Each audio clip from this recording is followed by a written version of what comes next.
ChadDoerman is charged with 3 counts of aggravated murder, the victims being his 3-year-old, 4-year-old, and 7-year-old son. He has already confessed, and what would prison look like for him? What will his experience be? What will the other inmates think of him, what he did, who he did it to, and ultimately, will he survive in terms of meeting a violent end from the other inmates?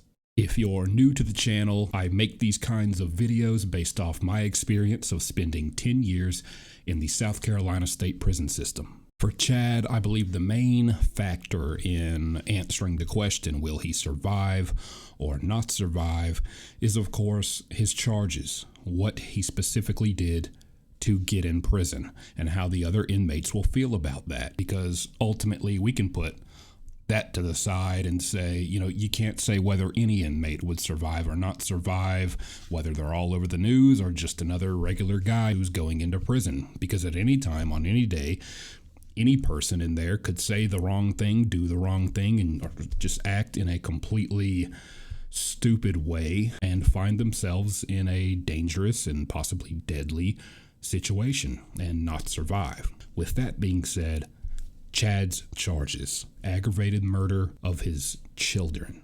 Covered several cases now that involved the son or daughter of the person I'm talking about being murdered by them. And when talking about how that affects the treatment they'll get from the other inmates, my answers aren't always the same for every case. And some may think, well, how come the same outcome doesn't apply to any and every inmate who kills their kids? Well, the best way I can explain it is I don't think it's so much the fact inmates hate anyone who murders their kids, their son, their daughter. For example, the inmates I've interviewed who are in prison around Alex Murdaugh don't care one bit that one of his victims was his 22-year-old son, Paul. And the fact is, one of the reasons for that is Paul is an older son. He's not a young, very young son. And from what we know in that case regarding the drunk boating incident, he didn't come off as this extremely innocent angel. Not saying he deserved what happened, but him being a victim doesn't exactly incite outrage among the inmates. I'm sure deep down they don't respect it, but still. It's more the case that they don't like someone who harms the defenseless, the helpless, or the ones who can't protect themselves. They do not like or respect guys who prey on the weak. If those guys did not do anything to harm anyone or to cause anything to happen to them. And this applies to children, but it can also apply to inmates. So inmates, for example, may be helpless in the sense that, physically they don't stand a chance against pretty much anyone in there. It's not even worth trying. But sometimes those same helpless inmates will knowingly do ridiculous things and get themselves into bad situations, and something will end up happening to them, and that's fine with the inmates because, hey, that guy wasn't innocent. But these 3 boys that ChadDoerman did that to did not deserve anything that happened to them. They were innocent little kids who stood no chance against their father, although I wouldn't even give him that title. And I think ChadDoerman is the epitome of what inmates hate with a passion. And I won't even say what inmates hate. I'll say what convicts hate.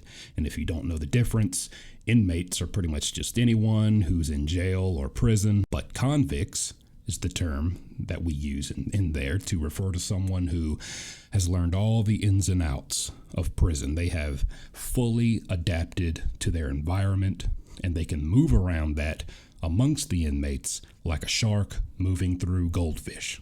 And I can tell you now, if the convicts specifically hate you, you're in trouble. Those are the guys who can make something happen to you. They know how to do it.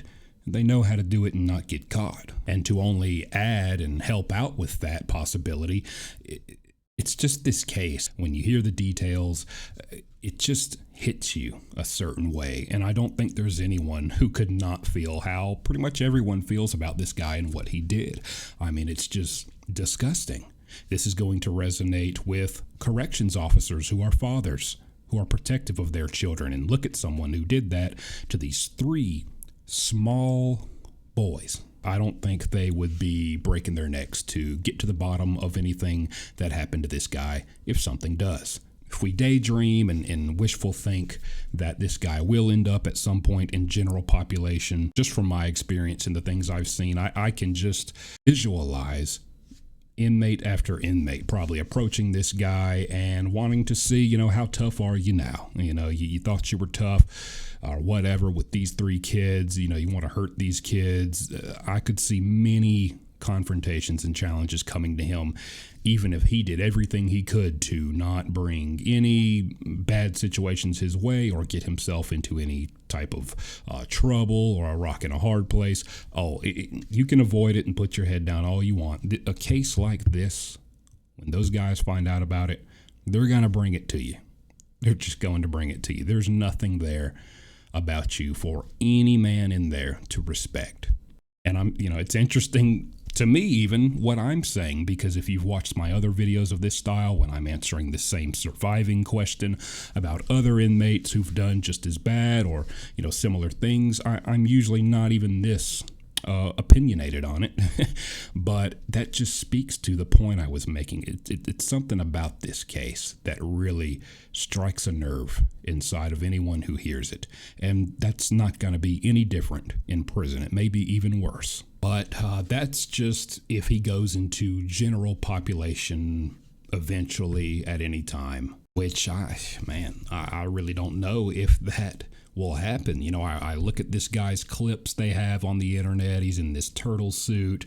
That's the green padding he's wearing. It's the suicide pads and vest that they give you when you're on suicide watch or whatever. We call it the turtle suit because, looks like a turtle.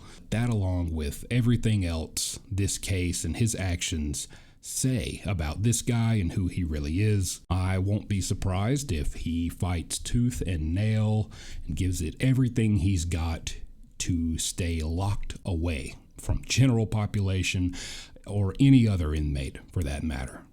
And that alone may be the only thing that saves him. But I can genuinely say, even if you're in protective custody, stuff does happen.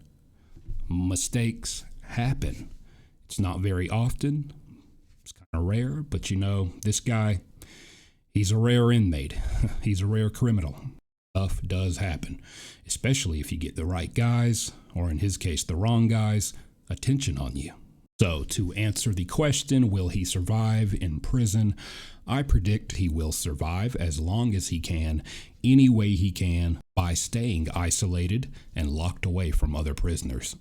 But I just as strongly predict that if so much as a split-second opportunity presents itself for a convict to get close to him, he won't survive, or he will, but with many new scars.